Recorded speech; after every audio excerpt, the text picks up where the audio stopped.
What is happening out there, Roto Scouts football fans? We are back. Look out, Godfather Part 2. Look out, Gremlins 2. Look out, Empire Strikes Back. We've got a new candidate for the best sequel of all time, the best Part 2 of all time. The second portion, not exactly half, 4 games to go, second portion of the NFL DFS Week 11 breakdown. My name's Terry McBride. Could be Travis is here. What's up, Trav? Travis says, thought you'd be on about now. Figured I'd pop in chat early while I'm smoking one and say what's up, Terry. Good to see you, buddy. You have very much the same kind of goals in mind for your evening that I have for the rest of mine after we get back through this. Yes, this is part 2. This is the second half. I did a show that started at 5, and I was aiming to get off at 7, and we got through 9 of the game, or what is it, 7 of the games, I guess. We got 4 to go on FanDuel, 3 to go on DraftKings. So there's like a 2-hour show. There was the first half, and this is now the wrap-up. So we've got from Miami on down. The cat's trying to tear apart the door. I let the cat out of the room I had him blockaded in, and I blockaded myself in this room, and now the cat's trying to get into this room because he's a terrorist. So we've got... if you weren't here for the first half, like I guess Trav wasn't, Cujo's back. What's up, Cujo? We've got Vegas and Miami. It's basically no, it's not the afternoon games. I forgot these aren't in schedule order. Vegas and Miami, Minnesota and Tennessee, Seattle and San Francisco left to discuss, and then we swing back around for the Cincinnati and the Chargers game. Wings, IPAs, and whiskey for power. That also sounds like my kind of evening. Man, you guys are living. I actually haven't had dinner. Just fed the pets. Let Joker out in the backyard. A couple of the neighbors were sitting out back eating. So I walked past their food that smelled pretty good. That made me even hungrier. Came back inside, fed the pets, sat right back down here. Hopefully nothing goes haywire for this. There's only, 8:30 start that we already have set up for basketball, and then just the 10 o'clock game.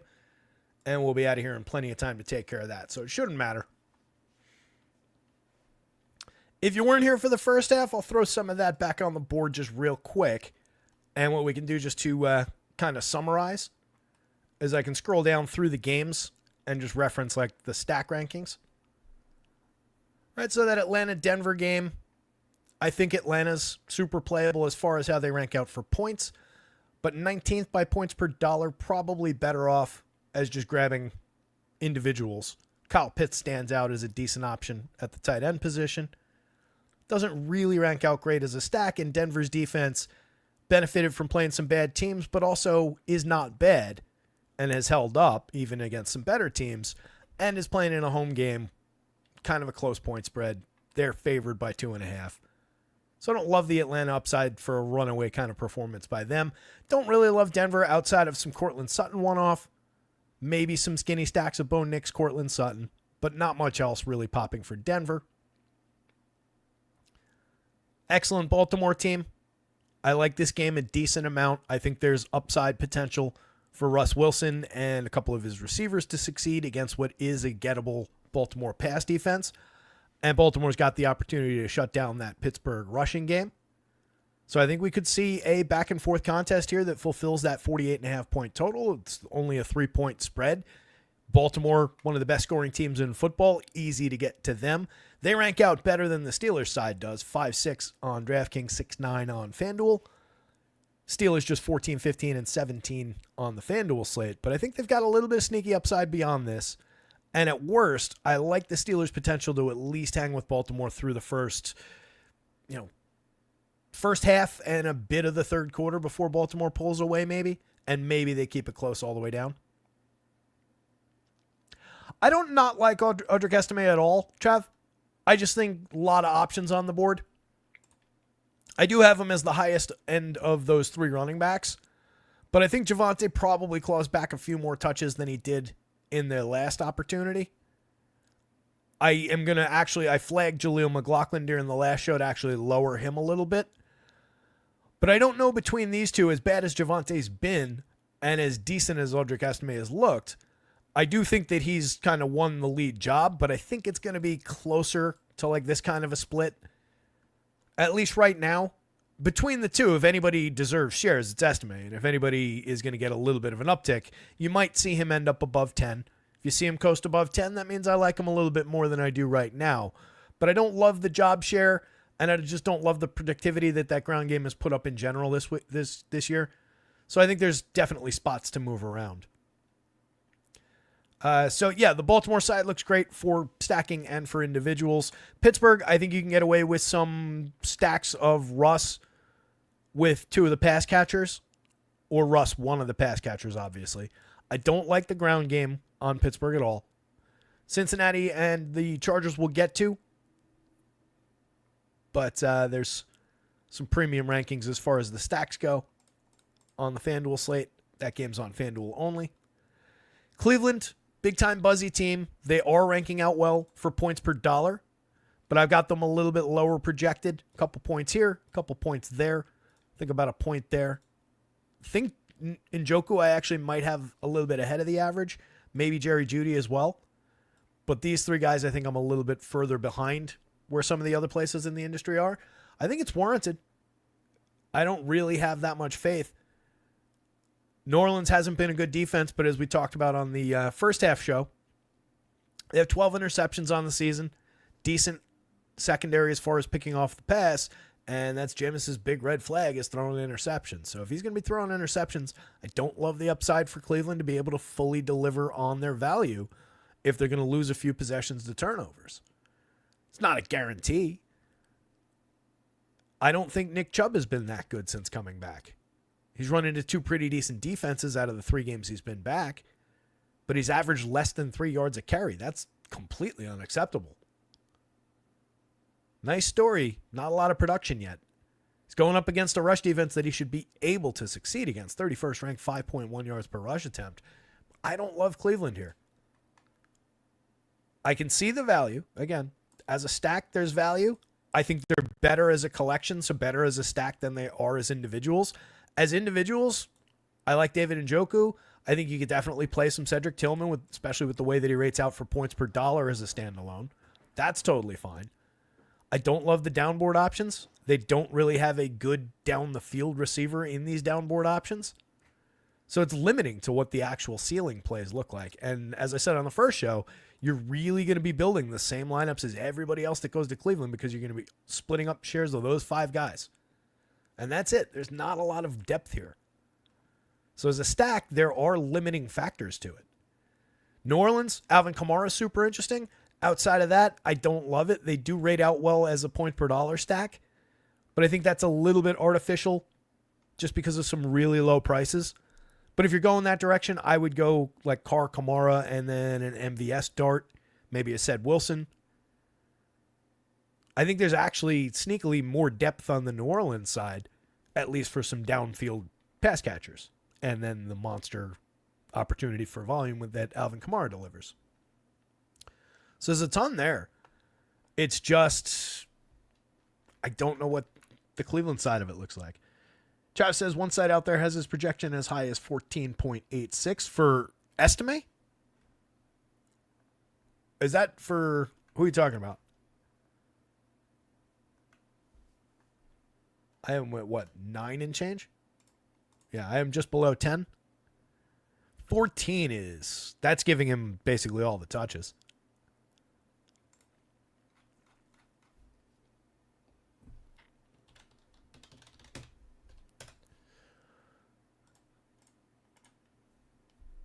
So we looked at this in the on the first half show. So if you're just here for this is the first time you've seen me talking about football today, there's a 2-hour show on the YouTube channel that went through a bunch of these games that I'm just kind of summarizing now. And we talked about this in detail there. So Estimate played week 1, just 3 snaps, 9 on special teams, wasn't involved really. Then missed 4 games, then came back, had not played double-digit snaps in any of weeks 6 through 9, and then was handed 25 snaps last week, which is not a gigantic snap share. It was 45% of the offensive snaps last week. Javonte only got 29. He averages 56. Jaleel McLaughlin just got 12, which doesn't add up to 100%. So we had some empty backfield, I guess. Whatever the hell they did on those other plays. On those 25 snaps, Estimate carried the ball 14 times, 53 yards. He ran 8 routes, but he was not targeted. Javonte went from 30-plus snaps every single week of the season down to 16 last week. He was targeted twice on 8 routes, and he carried the ball 1 time. Even with Javonte completely uninvolved last week, and I think it was, 2 carries? Yeah, 2 carries, 3 routes, no targets for Jaleel. So, even with that, it's not like you saw a huge volume to really support that kind of a projection for Estime. That feels really high.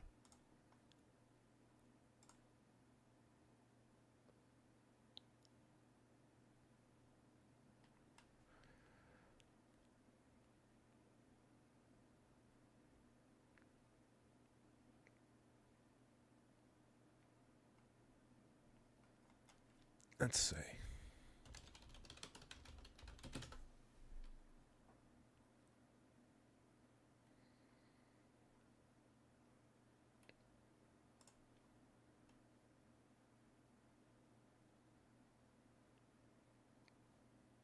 I mean, again, between the two, I do think that the clear choice would be Estime. And really, to me, when they get into this sticky of a situation as far as what does that actually look like, I'm honestly happy to walk away because I have no love in my heart whatsoever for Javonte. I think he's just flat bad. 3.8 yards per rush attempt this season. Estime's been good on his very, very limited volume, extreme small sample so far. And if you were going to just take Javonte completely off the board, I essentially gave him back 10 touches here. Probably more like 12. So if you were just to take him off the board entirely, you could maybe hand another 2 or 3 points here. But to kick him all the way up to 14, 15 feels generous. It's not to say he can't get to that level. But I'm more comfy with that as a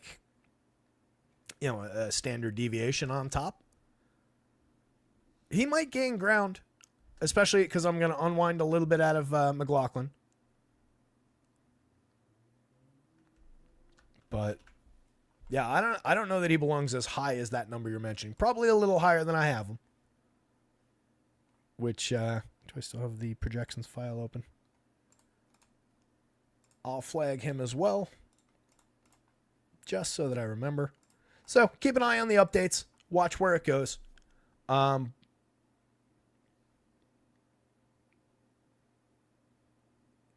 54 yards, 2.74 receptions, 25.48 yards receiving.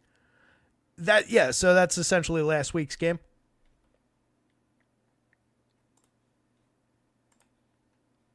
Right, last week he ran the ball 14 times for 53 yards, but didn't catch any, wasn't targeted. That's the thing with Javonte Williams playing only 16 snaps and them completely taking him out other than for 1 carry. He ran the same number of routes, 8, and Jaleel McLaughlin still ran 3 routes, and the 2 targets that they threw to a running back went to Javonte Williams. They didn't go to Audric Estime. It does seem like they want Estimated to be the lead going forward. But even in the situation where Javonte Williams was pretty much removed, or his numbers were halved, more than halved, we're still only talking about 25 snaps for Audric Estime. We're still only talking about 14 carries and no targets at a position where I'm looking for 20 potential touches. So 45-54, there's definitely price-based value there. You could see him climb.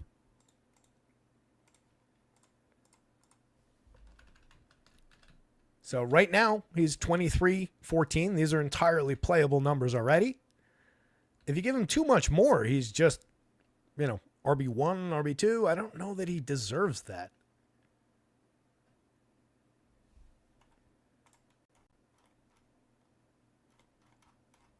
We'll take a deeper look. We'll give him the opportunity to gain some ground here. Anyway, continuing on. Catching everybody up. Welcome to the show. Hit the like, hit the subscribe. This is part 2. Part 1's on YouTube from earlier, 5 o'clock to 7 o'clock. Then we took a break for an hour to update NBA and get some lineups in. All right, so Cleveland, New Orleans we discussed. Chicago and Green Bay. Really like the Green Bay side. Really concerned about Chicago's side just being limited again by the play of Caleb Williams. It all comes down to whether Caleb is able to hold up anything here. It's a pretty low total for two teams with a lot of weapons. I still like DJ Moore, Keenan Allen. I think Rome Odunze is potentially one of the sneakier value receivers on the board. He only rates out so much, 37, 38, 40, 42 across the two sites. But his upside is fairly significant because he draws like 6+ targets. He's a big-time downfield receiver. It's just a matter of whether Caleb can connect with him. But I think at a spot where he's not as cheap as some of the other value guys, but has similar downfield upside targeting with more opportunities, I think it more than pays for the cost difference between him and like the more dart throwy type guys, while he has that same kind of potential for the big play. And I think people will be relatively hands off with him still. So he'll be as owned as some of those guys. So he's an advantageous weapon in that regard. I like Cole Kmet as a tight end. Any of those guys as a standalone, perfectly fine. Not the biggest fan of DeAndre Swift. And you can see how the stack rates, even with those good players in the mix, kind of hampered by Caleb Williams and his poor play so far. He's had a couple decent games, but it's been really bad overall. Green Bay side, deepest receiver core in the league. Basically, 4 number 1 type guys that do different things. Really, really interesting. Or call them, maybe it's 4 number 2 type guys that do different things, but they're all really skilled. A variety of sizes. Just really interesting receiver core where they rotate targets around and they have different skill sets. So getting to different combinations of those guys pays dividends. I really like going to Green Bay. I just need the other side to be held up a little bit, and it's a really low total that indicates that Vegas probably thinks it's not gonna. 43.5 points between the Jets and the Colts. Really like this one as well. Jets upside kind of speaks for itself. They have 3 star skill players, plus Aaron Rodgers, capable quarterback. Doesn't really cost that much. DraftKings especially ranks as 13 by points, but 4 by value. 15.8 on FanDuel. And then you can see just all the quality in those 3 skill players. Jets defense also ranks out really well. We've got Anthony Richardson back at the helm for the Colts, which is just like that Caleb Williams game, kind of the big question mark.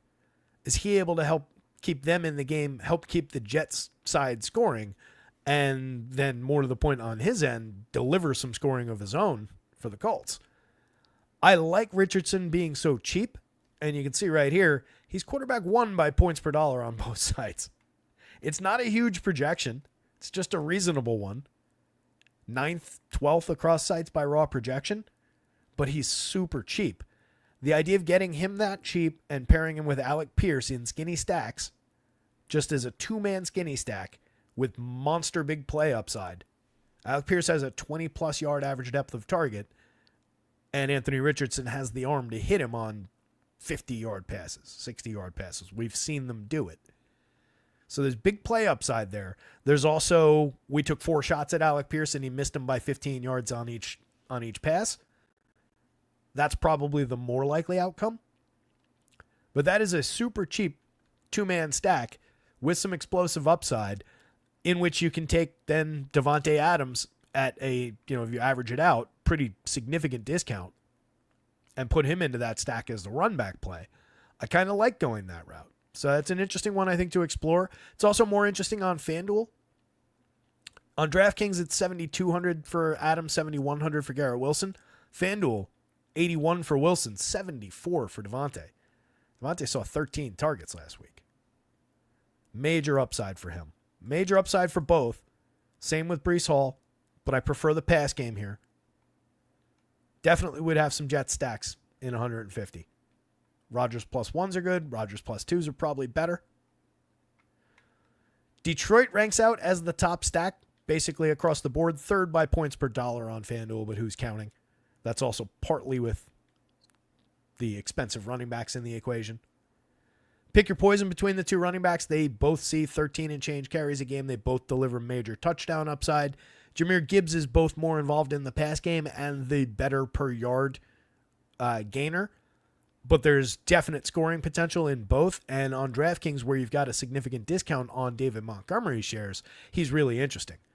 Gibbs stands on his own, third and second on DraftKings, fifth and sixth at running back on FanDuel. But Montgomery comes in 13-10. 10 by value is pretty interesting at the running back spot for 6,500 with two touchdown upside. And not bad on FanDuel. 15-17 is playable. If I'm going to Detroit, though, it's for the pass game here. Jacksonville giving up a 30th ranked 8 yards per pass attempt. Love the Goff, Amon-Ra, Jameson Williams, three-headed monster. We've got a cheap tight end in Brock Wright who might get involved. Right now, just kind of mid on the projection. But no Sam Laporta this week. Brock Wright's a talented enough guy, and they've looked his direction a little bit. So I could see an upside to 4 or 5 targets for Brock Wright. Maybe a look in the red zone. Maybe a score. A lot of the scoring funnels right through here, though. But given what this team is bad at, given how strongly the model was pushing the upside for the pass game here, Detroit's favored by 14 in this game. My fear is that Jacksonville does absolutely nothing to hang in with them. And after the first half, they're just coasting on the running backs and burning some clock. So that's the thing to watch out for there. Travis Etienne, maybe a couple shares, but he's been pretty low end, and the volume's just like 13, 14 potential touches overall. Evan Engram sees a good amount of targets at the tight end. He ranks out very well. But overall, Jacksonville looks very bad. They rank basically the bottom of both sides. And Mac Jones is quarterbacking again. We did do the Buffalo and Kansas City game. Very high end on both sides there. Kind of a straightforward spot. Travis Kelce, number 1 tight end across the board. Little value tight end option in Dawson Knox with no Kincaid there. Buffalo's missing several receivers, but they'll still have Khalil Shakir. They may or may not have Amari Cooper. He's very playable if he goes. If he doesn't, it's just enhanced opportunity for the downboard guys. Even with Cooper out there, I like Mac Hollins a lot, and I think Curtis Samuel's a mix and match kind of a play. Reason I like Mac Hollins a lot is the downfield targeting and the big play ability, and he's definitely getting some looks with this decreased receiver room.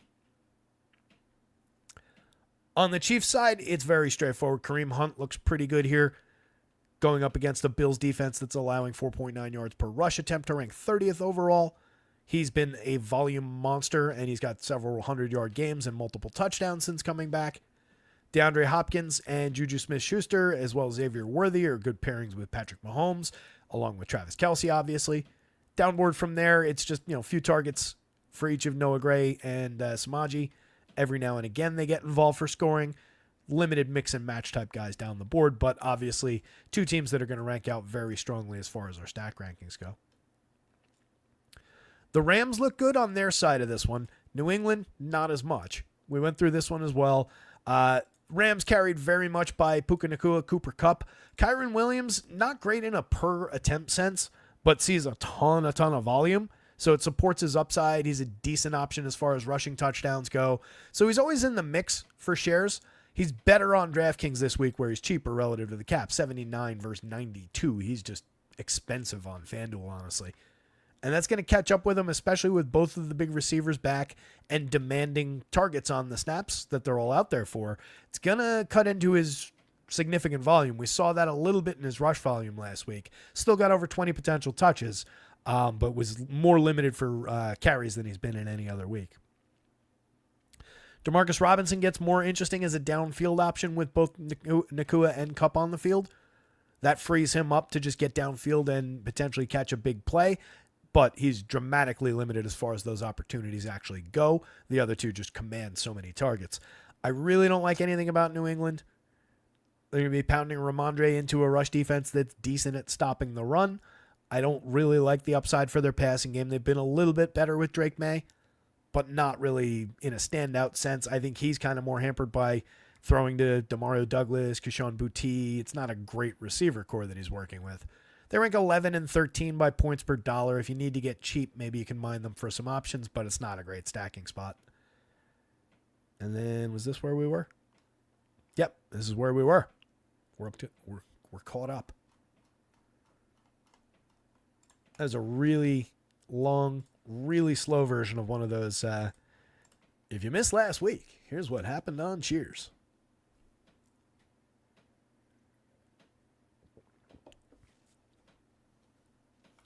Power says you could probably do better than LeBron right now, who has no points with 2 minutes left in the first quarter. That doesn't sound like a great game.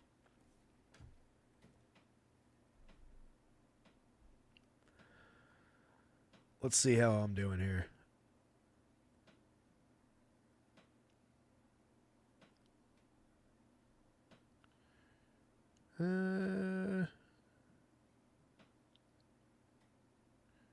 You know who's also not doing well in that game is D'Lo.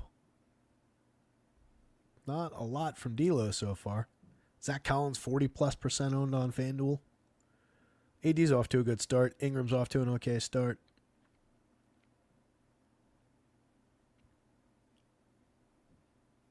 Most of my stuff is just getting rolling. I didn't have a ton in the first game.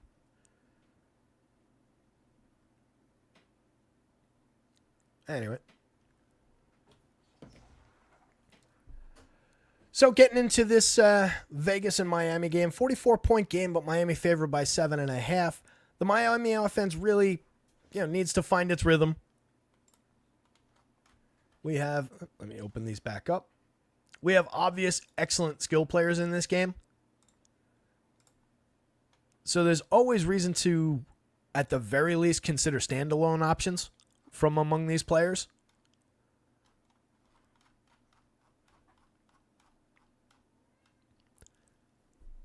Tua last time out completed 20 of 28, threw 1 touchdown, threw 1 interception, 207 yards.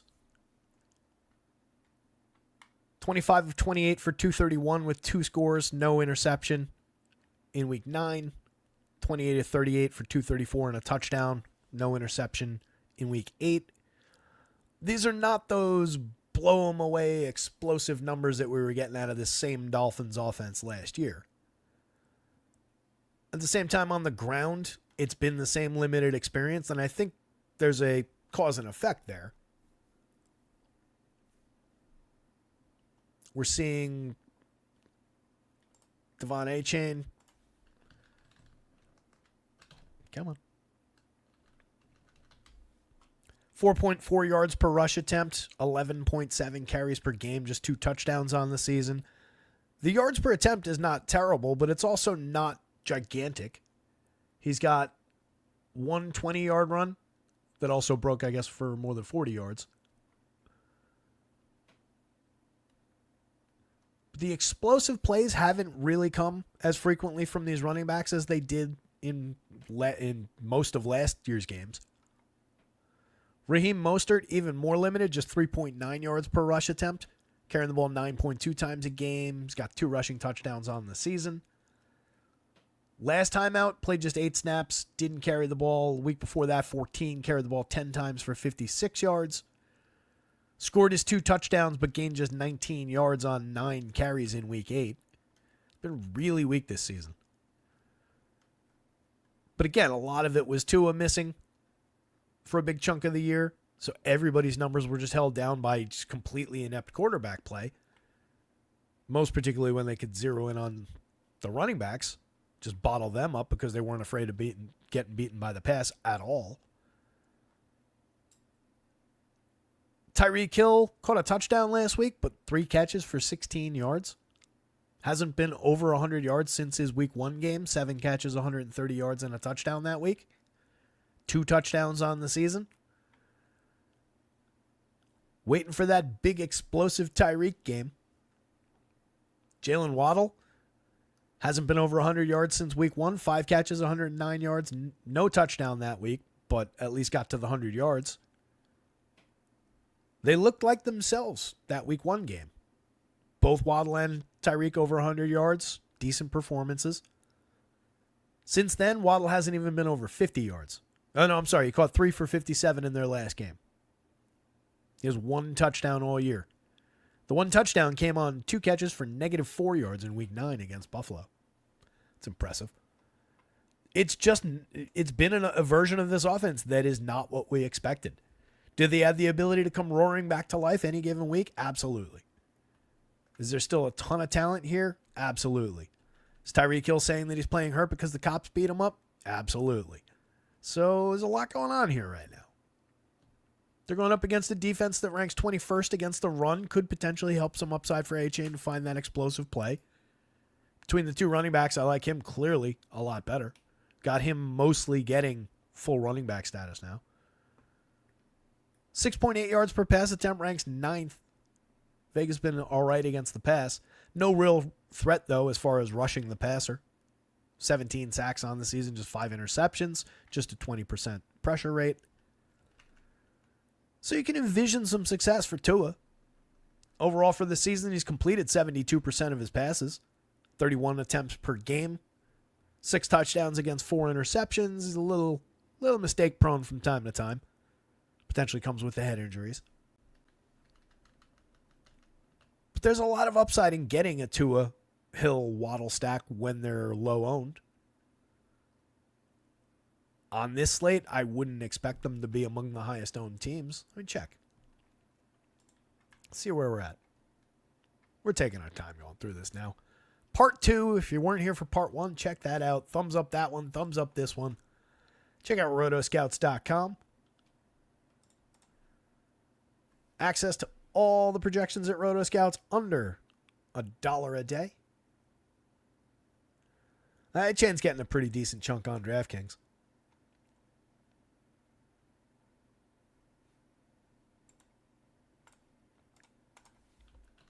What do I have him ranking out? 8th, but 17 by points per dollar. 30th by points per dollar.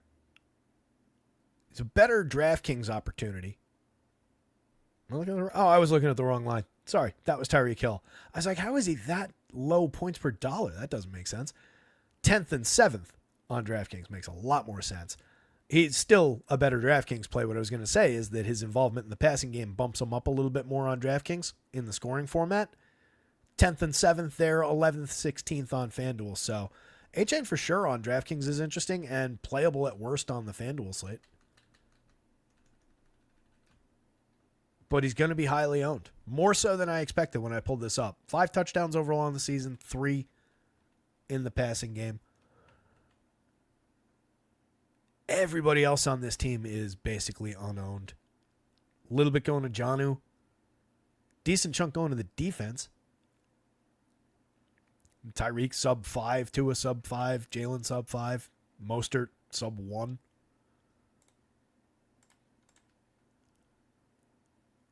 In a way, there's decent amount of upside in throwing some darts at Mostert. You just need him to pick up a few touches. Again, it's been extremely limited over the last couple. But if nobody's going there, and then most specifically to me, the passing game, if nobody's going to the Tua-Tyreek combination, at least a couple shares of that are going to end up mathing out to be worth it.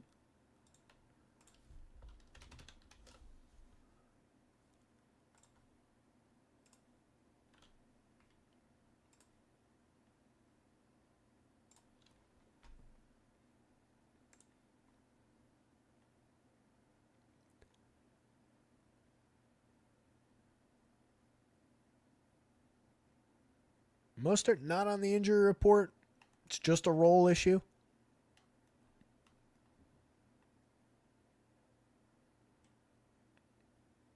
Was in there on third down. All 3 of his targets were third down opportunities. So, I mean, the fact that there's a little involvement still anyway, and if they go back to more involvement that we've seen from him in the past, and if there's nobody on this one, that's just kind of interesting. But the clear upside is with A-Chain between the two.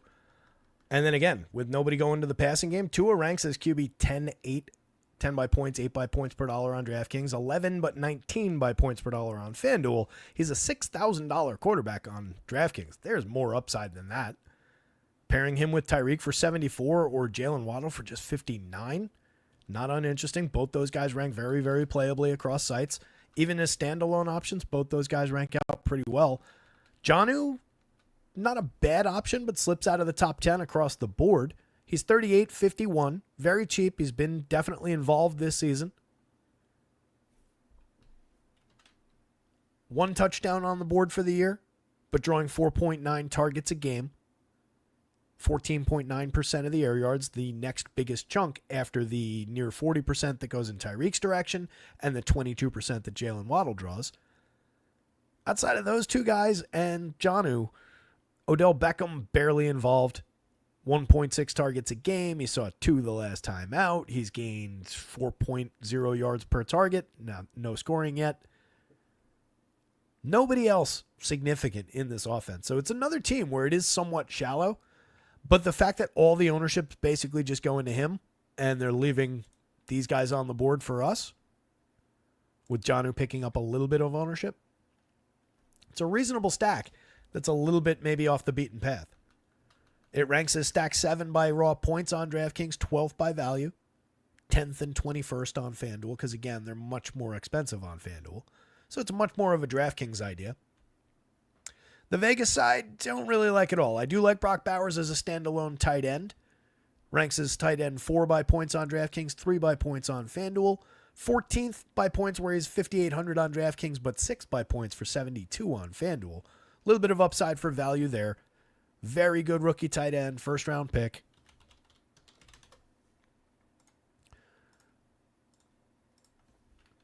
Last time out, 5 catches for 45 and a touchdown. Peaked weeks 5 through 7. 8 for 97 and a touchdown, 9 for 71, and then 10 for 93. 5 catches exactly in the last 2 games, but significant targeting. It's just kind of, to a degree, a matter of who's throwing him the ball. When this team's better at the quarterback spot, both he and Jacoby Myers would be better. Myers caught 8 balls for 105 yards, didn't score last week on 11 targets. 6 catches, 52 yards, and a touchdown on 7 targets the week before. He's easily the primary receiver in this offense as far as the wide receiver position goes, but that still has only delivered him 2 touchdowns on the season. It's just a 5.7 yard ADOT. 8.5 yard ADOT. Keep jumping down the line. Either way, it's not a significant downfield receiver. So we're not getting the huge big play threat. He's fine for that, and he definitely is a target when they get in throwing range of the end zone. But this is not a big play team by and large anyway, and he's not a big play receiver. But he leads them with volume, 7.7 targets per game, 8.1 go to the tight end, 4.9 for Trey Tucker on an 11.6 yard average depth of target. He's the more downfield oriented receiver. 1 touchdown on the year, but he draws 28.8% of the air yards despite seeing basically half the targets that the other guys do, or 2/3 of the targets. Mix and match quality option in Trey Tucker maybe for a few shares as a cheap receiver, but he's not much more than a dart throw. And again, you're dealing with Gardner Minshew at the quarterback position. He's completed 67% of his 31.5 attempts per game, 6 touchdowns against 8 interceptions, just a 6.8 yard average, 6.8 yards per attempt on a 6.4 intended air yards per target. Not exactly elite at the quarterback position. They're also not elite at the running back position. Alexander Madison's had a couple decent plays on the year, but overall it averages out to 3.3 yards per rush attempt, 3 rushing touchdowns on the season. He's just managed, even with that low quality, to outplay Zamir White's 2.9 yards per rush attempt. Those of us who thought Zamir White might give us a little something in late rounds of season long drafts, were not rewarded for that pick. 1 touchdown for him, 1 touchdown for Amir Abdullah, who technically on lower volume than the other guys, 5.1 yards per rush attempt, but only carried the ball 1.8 times per game so far. Not really seeing much involvement overall. Couple targets per game for each of those guys. Madison has a little bit of involvement in the passing game. He's also got a receiving touchdown to give him 4 overall on the season. I believe that leads this team. But that's just more an indicator of how bad this team is, that a guy with 4 touchdowns leads the way. So not a ton of cause to go to Vegas. 19th and 16th by points and points per dollar on DraftKings. 21st and 22nd on FanDuel. No real love for this side of the game. If you're stacking the Miami side, there's reasonable expectation between those two players as bring back plays. They project out well enough. They rank fine. There's enough scoring potential between those two guys that I think you're okay going there. You might even be able to get away with a Trey Tucker if you want to get really cheap about your bring back play and just use it as like a total dart throw to differentiate that lineup significantly. But you're already going to be pretty differentiated and low owned if you're going with Tua, with Hill and Waddle, or one or the other. So there's no real reason to have to throw a ownership dart into the mix there.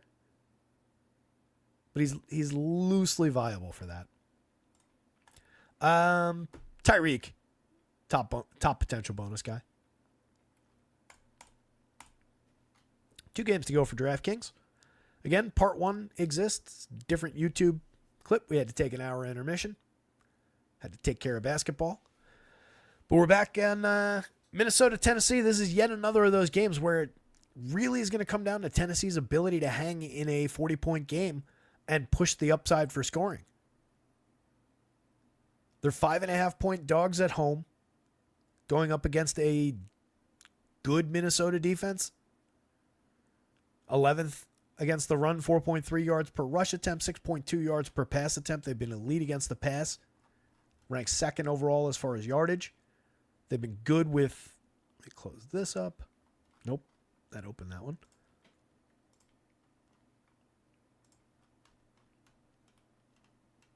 They've been good with limiting scoring. 9th with 2.1 touchdowns allowed per game. I think that's part of a multi-way tie. 17.4 points allowed per game is 3rd overall. 5 yards per play allowed to opponents is 6th. It's been a stout defense.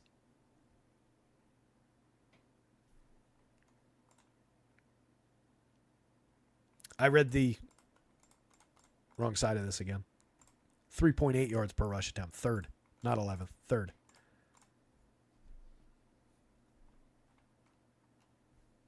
.44% interception rate is 1st. Their 8.15% sack rate is 10th.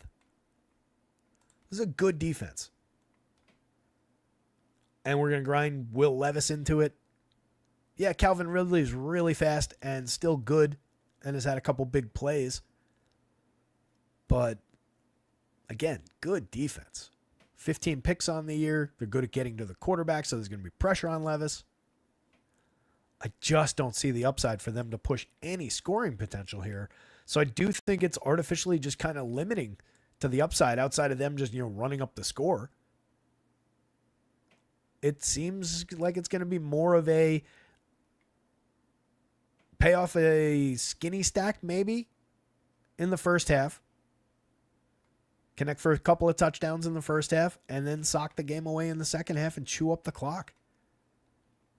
Tennessee's defense is the one that gave up the 4.3 yards, the 11th ranked, and they've been decently stout against the run and very good against the pass at 6.2 yards per attempt. So they're no slouch there either, which could hold the scoring down somewhat too. So between that, the fact that they're going to do next to nothing offensively, it's difficult to really get behind this game environment outside of just some, Justin Jefferson is fantastic and couple of catches when we're at 100 yards and a touchdown easy. So there's easy, skinny stack, easy one-off upside for any of a Darnold Jefferson, Darnold Addison, Aaron Jones on his own, Jefferson, Addison on their own, Hawkinson getting into that stack mix. Hawkinson on his own doesn't rank out poorly. 8th by points on DraftKings, 7th by points on FanDuel, but he dips a little in points per dollar, 12th and 14th at the position. Hampers his upside as a standalone a little bit more than it does in stacks. And you can see points and value, Minnesota ranks great on both sites. But their ceiling, like that's their ranking with everybody performing at these medians, which is not going to be the case. And if we're talking about a situation where they might artificially be limited to lesser ceilings than some of the other guys projected similarly or even better than them, it becomes a little bit sticky as a stacking spot. I still like them a lot.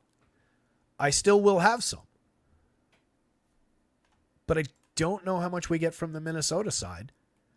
And you could add on to that we've gotten a couple clunker performances from this team, including Sam Darnold's most recent game against Jacksonville, a team they should have completely lit up. Threw for 241 yards, but threw 3 interceptions. Looked a lot like the old Sam Darnold in that game. 24 of 38. No touchdowns. Threw 3 touchdown passes and completed 28 of 34 for 290 yards against Indy the week before. They were good that game. They held up their side of that one, at least to some degree. But he also threw 2 balls away, 2 interceptions, 5 over his last 2 games. Little bit of regression over the last couple for Darnold. It's got to right the ship. He just benefits from having excellent receivers to work with. Jefferson might be the best receiver in football. He's on the short list if he's not. Addison's a fantastic second banana. Very good tight end. Very good running back who can catch passes. 3.6 targets a game going in Aaron Jones' direction. 4.7 going to Jordan Addison. Addison sees a significant 15.3 yard ADOT. 18% of the air yards, nearly 19. 2 touchdowns on the season, but he missed a couple games. Jefferson's got 5 and nearly 40% of the air yards. He also sees a significant downfield target average, 12.2 yard average depth of target, 8.7, call it 9 targets a game. Putting up nearly 100 yards per game on his nearly 6 catches. So significant PPR upside, significant chance at the bonus with Justin Jefferson. He's a major piece on any given slate. He's always going to rank well. It's wide receiver 1 by points, 2 by value, 1-1 on FanDuel. So again, as a standalone, absolutely. As a Darnold-Jefferson pairing, absolutely. It's the dual stacks. It's the depth of stacks. How much do we get to in a 40-point game? With, again, 2 good defenses. Could get a little grindy. But Jefferson is a monster. Darnold doesn't really rate fantastic. Just projects similarly to a lot of guys on the board, limited to the upper teens. Aaron Jones is fine on his own. Again, at a position we're taking 2 or 3. 11-11 and 13-11 is perfectly fine. Vikings defense looks excellent against a bad Tennessee offense. I would definitely consider some shares of them. 2nd by points on both sides. 9th and 6th by values. Fine. Typically the way I approach defense is to take either the best value or the cheapest possible defense on the slate, or try and buy into an actually good defense like that one. So they're very interesting here. Jalen Naylor with a 10.2 yard average depth of target, 4 touchdowns on the board for the season. Just averages 3 targets a game. It's not the most significant downfield number at that average depth of target, but does see some opportunities. Caught 1 touchdown pass in week 9, 1 ball for 7 yards and a touchdown. 1 catch for 11 yards without the touchdown last week, 2 for 16 in week 8. Had 3 of those touchdowns in week 1s through 3. So the scoring's been a little bit more limited. 2 of those were games where Jordan Addison was out. So you're dealing with a major just dart throw if you go down the board for any of these guys. Little bit of scoring upside as a second string tight end around Josh Oliver. He's gotten the ball in the end zone 3 times on the season. 2 of those were in one in week 8, 1 in week 9. And then he did pick up 4 targets for 52 yards in their last game. So he's been involved even with Hockenson back. So as an alternative option to pivot away some ownership, pivot away some cost, he's not going to grade out well because he's not drawing a huge projection. But definitely still seeing some opportunities. Maybe one to keep in your pocket for showdown slates. 25, 25, 27, 27 for a second string tight end is not terrible rankings, though. On the Tennessee side, again, I'm just really concerned about any kind of potential coming out of this offense against what has been one of the better defenses and just with a bad quarterback. Levis doesn't rate out well at all, one of the bottom-ranked quarterbacks on the board.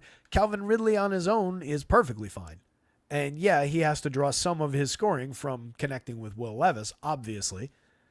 But he's been able to do that a couple times while Levis still doesn't, necessarily find major success. So I think we could see our way back to that. Last week, Levis completed, as an example, 18 of 23 for 175 yards and threw 2 touchdown passes, both of which went to Calvin Ridley. He caught them. He caught 3 other balls, totaled 84 yards. That came on, it was 5 catches, came on 9 targets. Week before, 5 catches on 8 targets, but that wasn't from Levis. 10 catches, 143 yards with no touchdown in week 8, but that also wasn't from Levis. So Ridley's really good, but it depends on what the delivery mechanism looks like. Any given slate, there's major downside, but there's also 2 touchdown upside with Calvin Ridley. So it's a comfy dart. I think you can throw that one. I think he makes for a fair bring-back play and probably the only effective bring-back play from this team. 56% of the air yards for this team. The only real significant threat in the passing game. Nick Westbrook-Ikhini's drawn a little bit of action lately. He does have 4 touchdowns on the season now. They've come, I believe, in 4 straight in 4 of their last 5, but did not score this past time out. 3 catches on 3 targets, 31 yards. He's their next man up. He's outplayed Tyler Boyd. Boyd ran 22 routes last week, but went untargeted. Ran 18 routes the week before, also untargeted. It's got to be a little frustrating if you're a veteran like Tyler Boyd just out there running wind sprints. For the season, 3.3 targets a game. Come away with just 6.1 yards per target, no touchdowns. And he's been out there. I mean, he hasn't missed a game all season. It's not like there's a big chunk of missing action. Just really hasn't been good. To put it in perspective, he's got, in week 4, he only ran 14 routes. He played 30 snaps, but only ran 14 routes. Caught 2 of 2 for 31 yards. Every other week of the season, week 9, he ran 18 routes. Every other week of the season, he's run at least 20. And in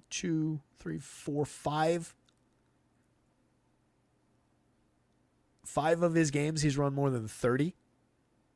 And he has no more than 3 catches in any game except for week 7, in which he caught 5 of 5 in his most significant performance of the year for 43 yards and did not score. All this is to say, cue the 3 touchdown connection between Will Levis and Tyler Boyd this week. Don't do that. Very, very unlikely connection there. Chikakonkwo really hasn't given us all that much at the tight end position. Forgot to change his name out.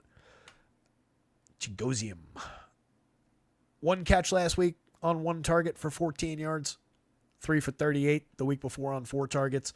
Peaked at 5 targets for the season. Suffers from the same deficiency at quarterback that everybody else does.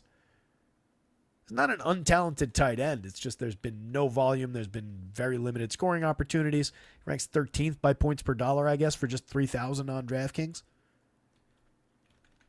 Tony Pollard doesn't look great. 2022, 22-23 across sites. 64 and 6,900 overall. He's been good this season, not great.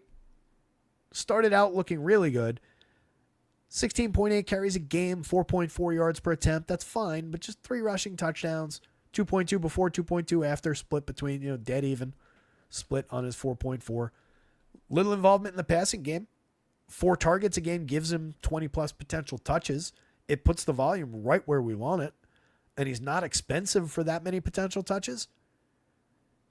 In the pass game, we're getting just 4.3 yards per target. He hasn't scored. He catches everything right around the line of scrimmage, so he does deliver a little bit. It's not like he's catching the ball or falling down where he catches the ball. But the nature of those passing plays is a little bit limiting to what the actual ceiling looks like unless he truly breaks one or if they happen to run one of those from the 4-yard line. Most of his scoring upside comes in the rush game, and it's really been, thin.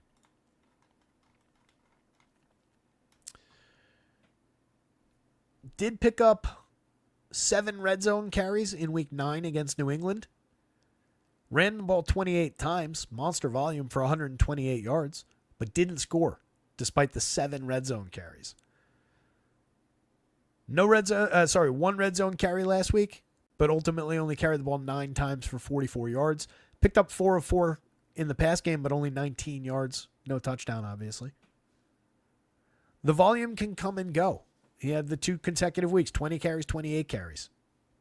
That was weeks 8 and 9, but then dipped to 9 last week. That was with Tajay Spears coming back. Spears picked up 7 carries, 47 yards. He is also involved in the passing game.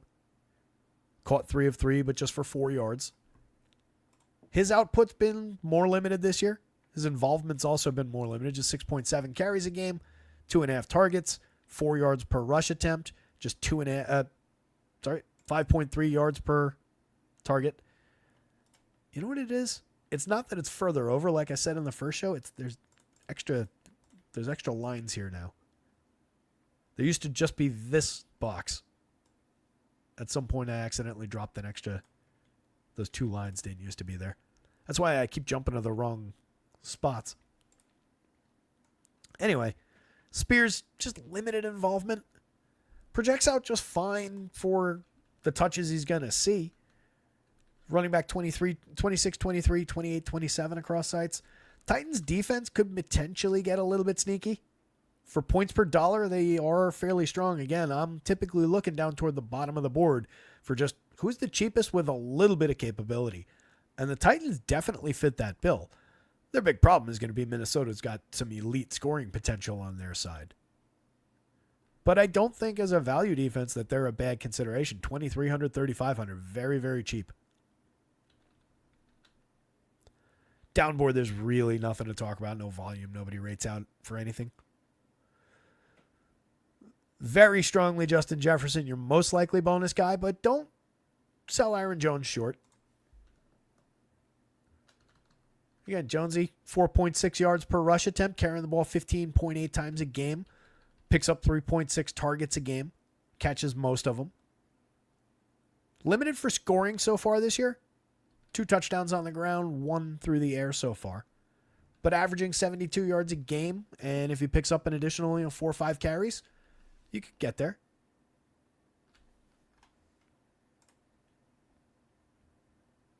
Calvin Ridley would be, I guess, the guy to throw the bonus dart at on the Tennessee side. In that sense, you're just looking for him to make 2 or 3 big plays. It's not going to be volume based. Tony Pollard maybe claws his way there on volume if he sees another game where he's getting like 25 carries. But with Spears healthy, I don't think that's going to be the case. Last DraftKings game up. It's a good one. And then after this, we're going to circle back and we'll talk FanDuel for Cincinnati and the Chargers. And then we're going to punch out of here because I got to spend basically between the end of this show and at least sunrise and into the morning probably writing up all these games. Make sure you're checking out rotoscouts.com. I know it's a limited crowd out there right now. I know most of the people here are probably regulars. But if you're not reading that article, I put a lot of elbow grease into that thing every weekend. Try and find some good nuggets in there. A lot of it, it's the stuff we talk about. As always, I do like somewhat surface level stats for football. I think there are a lot of misleading percentage-based numbers in football. We're talking about extreme small samples, and people get misled and skewed in different directions. So I focus on some of the basic stuff, and I think it's pretty direct and informative about these situations. Yeah, Steven, I when did you type that? Just a minute ago. Yeah, I definitely hit on that as we were going through that. 5 interceptions in the last 2 games. I specifically said it looks like the old Sammy Darnold. Those of us who live in the area know what that looks like pretty well. So, high-end game here. Efficient passing attack with a lot of accuracy with Geno Smith. All three of his weapons intact for this one. Pick your poison between DK, Tyler Lockett, Jackson Smith, and Jigba. All three guys very good. Right now, basically calling it a draw between these two, with Tyler Lockett falling a little bit behind, but that's also going to be the ownership situation. Geno looks for all these guys pretty regularly. Lockett does get the fewest targets, though, 5.9 a game. That's not nothing next to the volume that other number one, number two receivers get, though. 8.3, 8.7 going toward Jackson Smith and DK Metcalf. Loads of upside for those two receivers. This team leans heavily into the passing game, but they have a very good running back. He sees 14.1 carries a game. He's averaged just 4 yards per rush attempt this season, but he's run the ball in 6 times. And he sees nearly 5 targets a game in the pass game. 1 receiving touchdown on the year for Kenny Walker. But a ton of volume through the pass game, and gets to his basically 20 potential touches through the pass game. Zach Charbonnet is the second string running back, sees regular involvement in the pass game.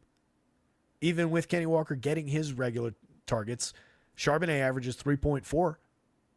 He's run the ball in 4 times, seen some involvement on the ground.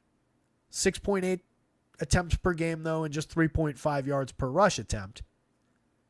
He's much more of a dart throw at the position. He's just cheap. Typically, talked about it a lot this season. Typically, if I'm going just for a cheap, limited volume guy, it's going to be with a receiver or a pass catcher, let's say. Charbonnet technically is a pass catcher in a limited sense, but I'm talking about a big downfield Mac Hollins type wide receiver. Alec Pierce for this week's specific example. Again. Yes, again.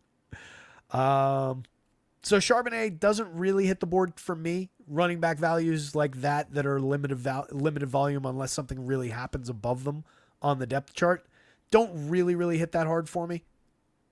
So I don't love that play. Much more about the pass game and some Kenny Walker here. But I think the stack ranks out pretty well. Stack 8-8 on DraftKings. Points and value is there. 8th by points, but 15 by value. They slip a little bit on FanDuel, where everybody's slightly more expensive against the cap. Most notably, Geno himself. 57 on DraftKings, 76 on FanDuel. Geno's biggest problem is throwing the ball into the end zone, unfortunately. Because he throws the ball 38 times a game. The volume's fantastic. He completes 68% of his passes. Nearly 285 yards a game. Significant yardage, 7.5 yards per pass attempt. Just 11 touchdowns, despite all those throws, despite all those completions, despite moving the ball up and down the field significantly every single game. 11 touchdowns, and he's thrown the ball away 10 times. That's been his major limiting factor this year. But there's any given slate upside for 300-plus yards and 3 to 4 touchdown passes. So I will continue to roll the dice with Geno with this receiver core. Put him with a worse group of receivers, and there's nothing there. You know, throw him in New England, and we're not talking about Geno Smith. But with this offense, what they ask him to do, and with those high-functioning pass catchers, I am all about getting Seattle. The problem is they're running into a good defense and a very, very good offense on the other side. It's going to press them for scoring, but San Francisco is also the capable kind of offense that can, slow things down, chew the clock, create one big scoring play, go back to slowing things down. They do a lot. So it's a sticky spot as far as Seattle goes. They rank 9th. San Fran ranks 9th against the run, 4.3 yards per attempt, 6.5 yards per pass attempt, ranks 4th. Generate a little bit of pressure. They get to the quarterback a little bit. They get involved in the defensive backfield a little bit with some interceptions. It's not an easy defense. So with Seattle a little bit limited for scoring from time to time, with San Fran favored by nearly a touchdown, 48-point total is nice, but we do have to start at least being a little more skeptical about the Seattle side of this one. The San Fran side is crazy appealing as far as stacking goes, as far as individual players go. So I think it's perfectly fine to just lean into that, get some San Francisco stacks, take one of the 3 receivers or Kenneth Walker as a bring back play and approach it that way. But I like the appeal of going to the Seattle side of it as a stack for me, for the way that I like to build. I do think there's a lot of value-based upside. Geno ranks as quarterback 11-6 on DraftKings. Less so, 13-15 on FanDuel. Again, that is a more expensive stack. Maybe it's just Kenny Walker Day from Seattle on FanDuel. He maintains his value across both sites. Everybody else is a little bit tougher of a fit there. Everybody just looks very good on both sites on San Fran. Christian McCaffrey, leading projection on the entire DraftKings slate. One of the leading projections on the FanDuel slate. 1-1 at the RB at the running back position on DraftKings. 1-3 on FanDuel. Brock Purdy, quarterback 3 by points, giving him his respect that he's due. 3 by value, 3rd by and 5th on FanDuel. Looks great. Back to as full as their weapon cabinet is going to get. Debo, Juwan Jennings, George Kittle, major upside across those 3 pass catchers. Ricky Pearsall, the rookie, shown us a little bit since coming back from his gunshot wound. There was a little bit of back and forth around the industry last week with Jennings and Ricky Pearsall. Pearsall caught 4 of 6 for 73 yards and scored a touchdown, but it was Jennings who had the more targets. He caught 7 of 11 for 93 yards, but didn't score. So the touchdown kind of swings it, but that's very close to the same, kind of output. And I'm going right back to Jennings, especially if people prefer Pearsall for the lower price. I think Pearsall's highly playable, but I think Jennings is legitimately good. Not that Pearsall's not, but Jennings is good / proven / somebody that this coaching staff and this team like and have involved. And Debo's just in Debo's role. Christian McCaffrey's just in Christian McCaffrey's role. George Kittle's in George Kittle's role. Jennings is the guy stepping into Brandon Ayuk's role with major upside. And given that he was targeted 11 times last week, that is the case. When he was targeted 12 times in week 3, he caught 11 of those for 175 yards and 3 touchdowns. Let's not forget that. There's definite skill there. There's definite upside there. 29-24, 25-19. Let's not get crazy about it. It's not like he ranks at the very top of the board in either category. Just a 10 and change projection. But for the money and for the potential that they turn to him, let's say it's 8 targets. He can turn 8 targets into 100 yards and multiple scores. So I like that option a lot. I like George Kittle a lot as an underappreciated part of this offense, especially when it comes to touchdown scoring. Kittle scored 7 times this season. 7 touchdown receptions. Averaging 6.6 targets a game. That came down to 4 targets last week. But putting up 10.6 yards per target, 70-plus yards a game. 8.3 yard average depth, so he's a good downfield option at the tight end position. Nearly 20% of the team's air yards. Kittle is a premium weekly tight end. He ranks out as what? Tight end 7, but 20 by value. 9, but 21 by value on FanDuel. I actually might owe Kittle a little bit of a projection boost here. I'm glad I looked. That's why we do these shows slowly and game by game. Gives me one last crack at catching things.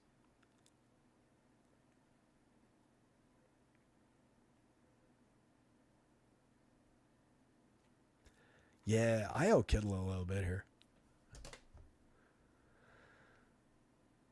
All right, you're going to see that one go up a little. There's too much scoring potential to have Kittle as low as I do.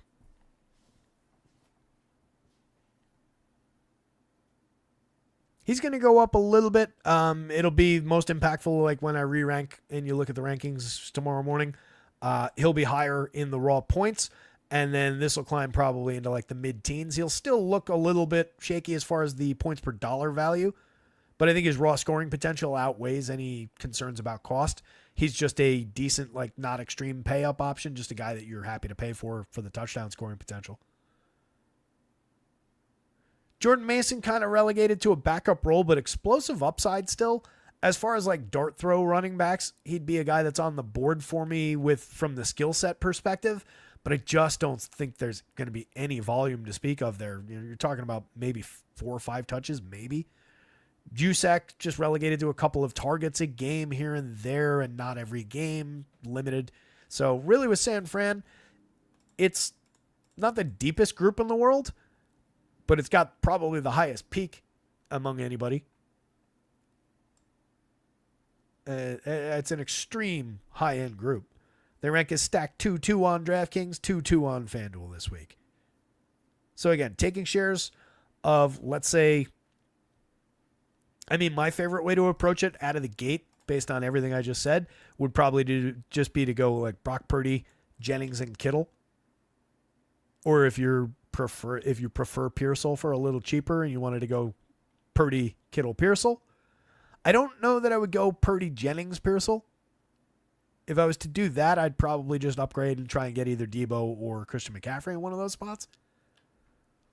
I mean, if you're building this stack 20 times in 150 lineups, of course you can go Purdy, Jennings, Pearsall once or twice. But I'm saying like in one hand-built lineup, if that's the way I was approaching this team, I'd probably look to like just differentiate that group right out of the gate. And I really like the idea of the Jennings and Kittle combo. McCaffrey's super stackable in lineups with his teammates. He's one of the top options on the entire slate just for cost when he's not stacked with his teammates. But he sees a ton of involvement in the pass game. He was targeted 7 times last week. He was over 100 yards from scrimmage. Looked like Christian McCaffrey. Debo has a similar skill set in that he can run the ball. He can catch the ball. He does amazing things when he does have the ball in his hands. Just a little bit more limited in terms of volume with McCaffrey back. Tends to be more the second option as far as just explosive play upside. But Debo's fantastic, projects out great. Either one of those guys in a standalone sense is perfectly fine. Debo ranks as wide receiver 6 and 5 by points per dollar, 6 and 11 on FanDuel. Excellent options abound for San Francisco. Happy to have shares of them. Happy to have shares of the other side. And again, would do it the other way around. I would have stacks where it's Geno, DK, JSN, and then maybe McCaffrey, probably Jennings for a little bit cheaper. Certainly any of Debo, Kittle. Kittle's a good option in that because now you're not booking a third wide receiver position in that game.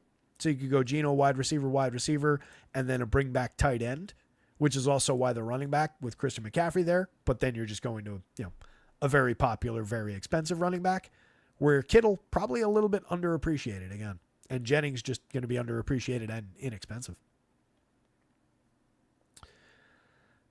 I feel like it would be foolish to say anybody other than Christian McCaffrey is your most likely bonus guy, but Juwan Jennings is your sneakiest bonus guy. Maybe on the entire slate. I don't actually know how sneaky he is. How old is he? Since it's our last DraftKings game.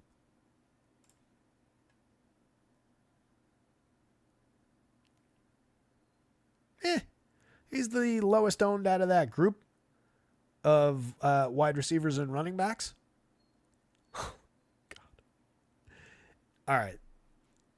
Let me reiterate that I think George Kittle looks absolutely fantastic given his scoring upside. Even if they're off by a factor of 5 with the ownership projection here, and they could be, he would still be owned in the single digits and low single digits. The field is just not projected to be, at least per these projections, and your mileage may vary depending on where you look.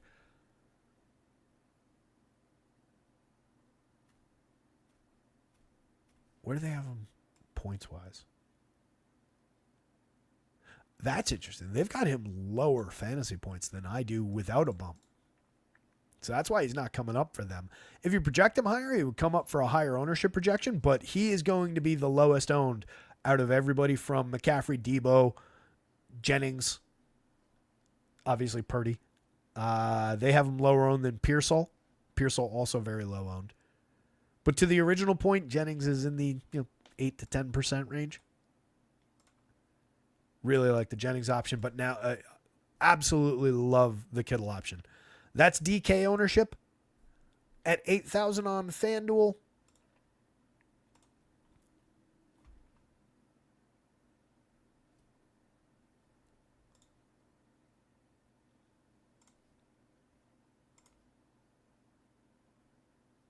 He's also essentially unowned. They literally have Kittle projected for like no ownership on either side.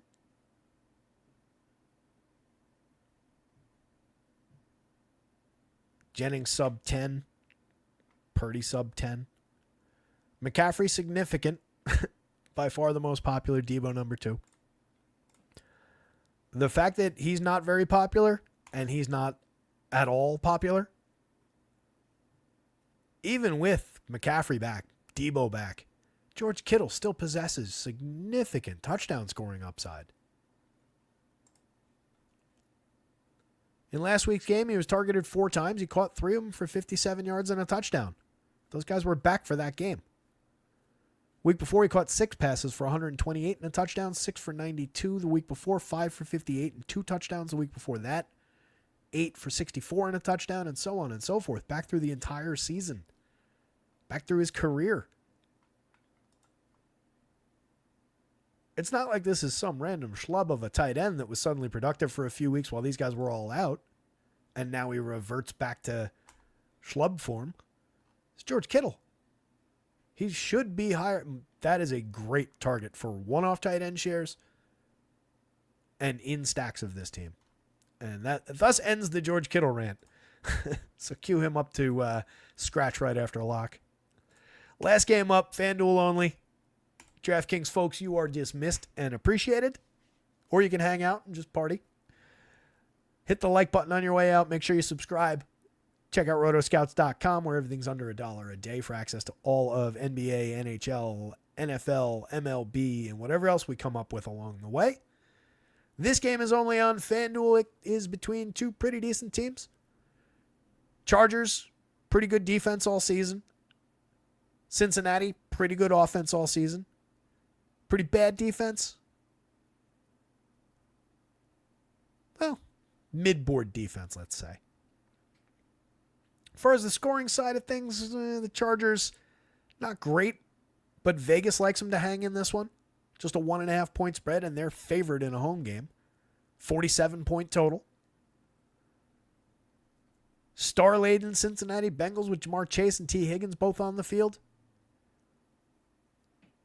Chase Brown, not a terrible running back option.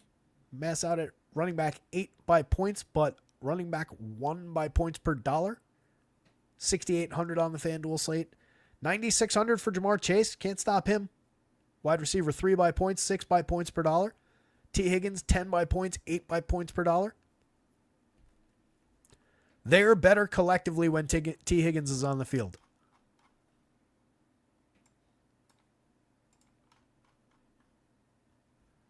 Chase did have his monster performance in Week 10, of course. But overall, they're better. I forgot about that. Chase's Week 10, 11 catches, 264 yards, and 3 touchdowns. You want to know why I blacked that out of my brain? Because my team in our scoring system in the main league roughly averages like 1,500 or so points. We're on a multiplied scale. And last week, Jamar Chase came out in the first game of the week and put up more than 500 on his own in a Superflex league.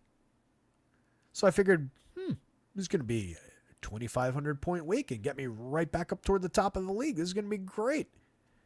With my 2 quarterbacks to go, with all of my excellent options to go.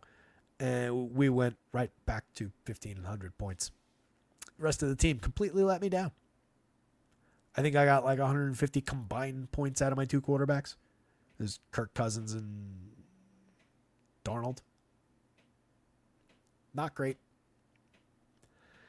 But yeah, Chase had a monster last week with 3 touchdowns, 264 yards on 11 of 17. He's seen 10-plus targets in each of the last 3 games, 11, 11, and 17. Higgins missed all 3 of those. In the games where Higgins was on the field at the same time, though, in Week 5, Higgins caught 9 balls for 83 yards and 2 touchdowns on 14 targets. And in that same game, Chase caught 10 passes for 193 yards and 2 touchdowns on 12 targets. They have monster collective volume when they're on the field together. They enhance Joe Burrow when they're on the field together. Burrow ranks out as quarterback 5 by points, but 12 by points per dollar on the FanDuel slate. Looks like a great option as a late night hammer. He's throwing the ball 35 times a game, completing 69% of his pass attempts, 24 touchdown passes against just 4 interceptions on the season, 7.5 yards per pass attempt. It's Joe Burrow. I don't think I have to sell him too hard. As far as Chase Brown goes, taking over this backfield, 4.4 yards per rush attempt, 11.8 carries a game, 5 rushing touchdowns on the season. Pretty solid involvement in the passing game as well. 2 touchdowns on the year, 3.7 targets a game. Still floats him just in that like 15 potential touch range as far as the averages go. Last time out, 13 carries for 42 yards and a touchdown, but picked up 11 targets, caught 9 of them for 52 yards. Just a weird split between how he got his volume, but he still got his 20-plus touches. Week before that, 27 carries for 120 yards. Didn't score on the ground, but caught 5 of 5 for 37 yards and a touchdown. So we were over 30 touches in that one. So major volume uptick over the last 2 games. And it's still not fully reflected in that $6,800 price. So I think Chase Brown is a legit consideration as running back 8 by points, 1 by points per dollar on FanDuel. Happy to have him in stacks too. I think he stacks well. You know, Burrow, Chase Brown, Burrow, Brown, Higgins. Any 2 of the 3 skill players there with Burrow look pretty good. Mike Gesicki caught 4 of 9 last week, 30 yards. That was coming off a 5 catch on 6 target, 100-yard and 2 touchdown game. He's been the most involved tight end, but they had a 7 target game for Tanner Hudson last week. He caught 6 of 7 for 42 yards and a touchdown and a weird little week of output. 2 catches on 3 targets for 14 yards in week 9. Hadn't caught a ball on 1 target across the previous 3 weeks.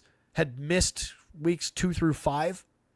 Caught 2 of 3 back in week 1. So just a weird little pop-up of involvement for Hudson, but might continue to do that. Drew Sample, not really involved last week, but caught 4 of 4 for 14 yards and a touchdown the week before. So they are kind of spreading out the key, or sometimes spreading out the key tight end targets. But in that same game where Sample scored, Gesicki had 2. So there is a little bit of potential for one of those tight ends to score. Gesicki still remains the most likely. These guys probably better reserved for showdown play, and this will have a showdown slate, a significant showdown slate. So that's where I'd probably be looking in Tanner Hudson's direction a little bit. Give me that cheap second-string tight end with a couple targets and some touchdown scoring potential. Drew Sample would be the 3rd man on that list, I think.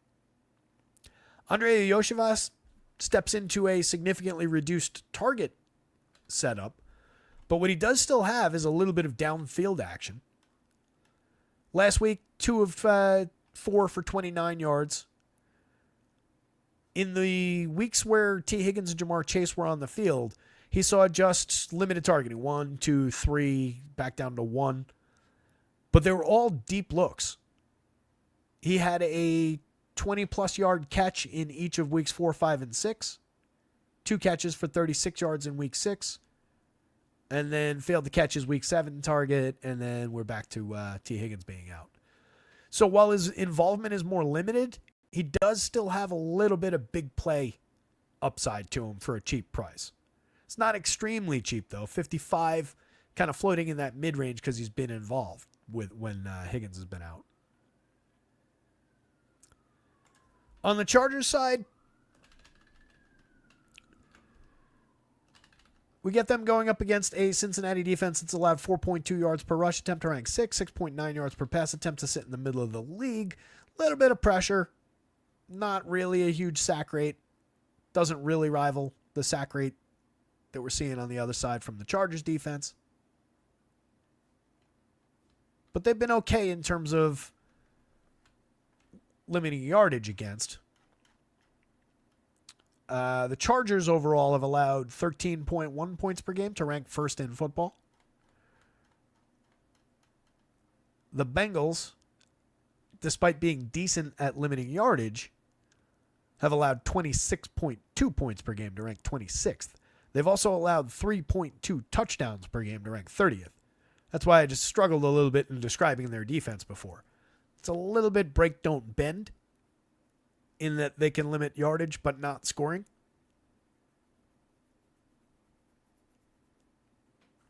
They're slightly outscoring their opponents. They're putting up 27 points and 3.3 touchdowns a game to the 26.2 and 3.2 touchdowns per game. Their offense ranks very strong. 6th overall in points, 4th overall in touchdowns per game. I like the Bengals side to overcome the Chargers defense a little bit. For their end, the Chargers scoring just 2.1 touchdowns a game, 20.7 points, ranks 19th, 22nd for the 2.1 touchdowns a game, and they're gaining just 4 yards per rush attempt, ranks 27th. 7.9 yards per pass is okay. I'd like to lean more into the passing side of things. Get to some Justin Herbert maybe with some Ladd McConkey, maybe with some Quentin Johnston.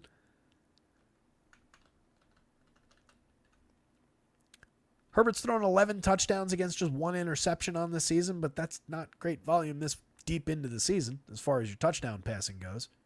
Just 209 yards a game, just throwing the ball 26 times a game. J.K. Dobbins, fairly successful season on the ground, 15.7 carries, 4.8 yards per attempt, 6 rushing touchdowns on the year, 3.1 targets per game, so gets in range of our 20 potential targets. Not quite there, but close. Good enough for government work. Hasn't scored in the passing game, just putting up 4.0 yards per target on a negative 1.1 yard ADOT. So most of those targets are not necessarily high value targets. Most of his upside comes in the rushing attack. So again, I kind of prefer leaning into the passing game here if I am going to Chargers at all. In their last game, Herbert, 1 touchdown pass, had 2 exactly in each of the 2 games before that. Has not thrown more than 2 touchdowns in a game all season. Has 1 game over 300 yards, 349 in week 7 against Arizona. Completed 27 of 39, threw for nearly 350 yards, but no touchdowns. Frustrating game. McConkey caught 2 of 2 for 52 yards last week. Was on the cusp of being an interesting value receiver last week and didn't quite get there. The limited targeting was part of the problem. Ran 21 routes. That was down from 32 the week before, 29 the week before that, 42, 31. Similar snap numbers, though. No real visible downside. Quentin Johnston scored his second straight week with a touchdown, but had only 2 catches, 24 yards on 2 targets. Week before, 118 yards on 4 catches over 5 targets with a touchdown. Has been involved this season. First round pick a couple of years ago. They're getting a little production out of him. They're looking for him 4.1 times a game on a significant 10.8 yard ADOT. He's outdone in that department by Joshua Palmer, but Palmer's been lower end overall. He's seen 3.5 targets a game, catching just 2.3 of them. 1 touchdown on the season. Between the 2 guys, give me Quentin Johnston. 5 touchdowns for Johnston. 17% of the team's air yards because of the more significant targeting. Palmer will get those occasional downfield looks, though. He's not completely off the board, but he's definitely the most limited out of those 3 options at wide receiver. And then you get some targeting going in Will Dissly's direction. 4.7 a game. He went up to 6 last week. Limited as far as the output goes, 6.5 yards per target, below 10% of the overall team air yards. Hasn't scored a touchdown yet this season. Did peak in week 7 with 8 catches for 81 yards. Has a little bit of ability in that department. 2 catches on the season over 20 yards. So not off the board as like a value tight end, but not an exciting play outside of Joker barking about him in the other room. I think the cat's torturing the dog. Joker, shut up. We're almost done. Now shut him up. So Dobbins, playable as a value running back. 7th by points per dollar, 12th by points. But again, when we're rostering 2, maybe 3, that's fine. Justin Herbert, 7th by points and 3rd by points per dollar is kind of intriguing. Again, it's a defense that might bottle up the yardage a little bit, but they've been scored on consistently all season. So I can definitely see some upside there. I think Herbert with Dobbins in the stack is viable, but I'd rather have Herbert with McConkey Dissly, McConkey Johnston. I don't know that I go Johnston Palmer that many times. Again, if I'm building 20 in 150 lineups, and I have it once or twice, that's fine. But I think you get a little bit thin on not only your target upside, but your catch upside with the two, bigger downfield weapons. So give me like McConkey or Disley in with either one of those guys if you're going to those guys. Downboard from there, just mix and match guys like Jalen Reagor is potentially on the field, Hayden Hurst for a couple of targets. But really, as far as those guys go, you're talking about limited potential. Reagor, 18 snaps last week, ran 6 routes, was targeted once, did not catch it. 4 catches on the season for 76 yards. DJ Shark finally suited up. He saw 1 snap with the offense, didn't run a route, but at least he was in uniform for the first time. Don't expect much. Darius Davis had 1 catch last week for 17 yards, also carried the ball once for 6 yards, 1 target. Played, those were his 2 snaps with the offense. More involved on special teams. So it's fairly straightforward as far as like where the options are with this team. But I do think they're playable, mostly in a value sense. Probably best used as bring back plays in stacks of the much better Cincinnati offense. Joe Burrow with, honestly, Chase and Higgins, or the running back in one of those two, Chase Brown with either of those 2 receivers. Plus, Quentin Johnston is fine. Plus, McConkey is straightforward and obvious. Josh Palmer, instead of Johnston in the same role for a little bit cheaper, is fine. Potentially for just $5,000, though, honestly, Will Disley, kind of interesting in that role. Just as an off-the-board late night, off the beaten path late night tight end value for $5,000. When more people will draw their tight end from this team if they're drawing tight end from this game at all, when most of the good tight ends played hours before this game started. Disley lands as tight end 5 by points per dollar on FanDuel. There's nothing wrong with throwing him into that mix, especially as the bring back play over here. You really just need the 1 big catch for a touchdown. So, sneakily, possibly my favorite option there. And then Dobbins is just playable. There's definitely support from the volume there. He's okay. The yards per attempt is good on the ground for the attempts that he sees. So not a terrible option. As far as your most likely bonus guy, it's most definitely Jamar Chase. He's fantastic, but an excellent 1-2 combo there. Probably going to get a little bit overweight to some Bengals here for some late night action. I like this slate a lot. I think there's a lot of interesting ways to turn, but I think we do run into some of the obstacles that we talked about through more on the first half of the show in the 5 to 7 o'clock window. You can find that in another video on this channel. But there are a few games where you potentially run into just, this team might not hold up their end of what looks like a pretty good situation. So there's a couple potential landmines where I think this one holds up pretty well. The only potential here is if the Chargers defense continues to be a limiting factor as far as scoring for their opponents.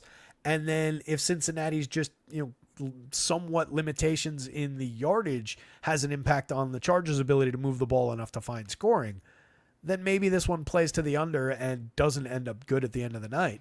But I do think there's 2 capable teams in this one where some of those other appealing games really only have 1, and that could be a limiting factor. So as a late night option on FanDuel, I kind of like having this one.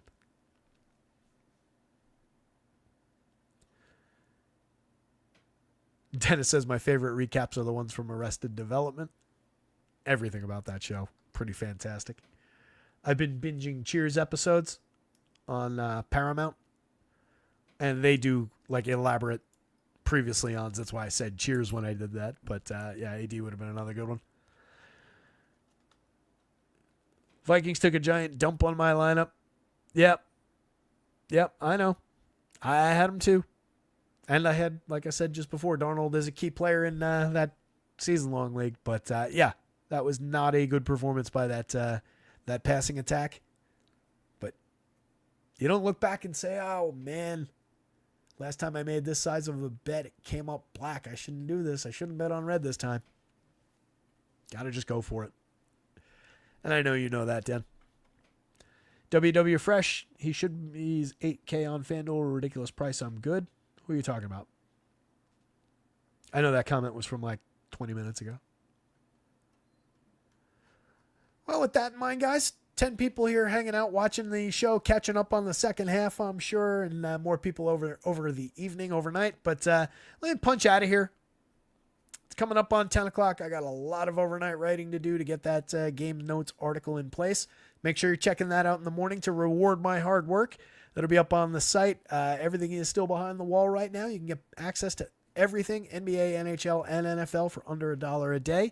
Weekly, monthly, and quarterly plans available. Make sure you check them out. Kittle on FanDuel. I get it. It is a high price. But to me, that's kind of where it's keeping people away. So it's a pay up to be different option from a very high-end tight end. Then I think he's very interesting at that low ownership. But yeah, that is a significant price at the tight end position, no doubt about it. More effective for the cheaper relative price on DraftKings. Just to put a pin in it, let's see where, as we're saying our goodbyes.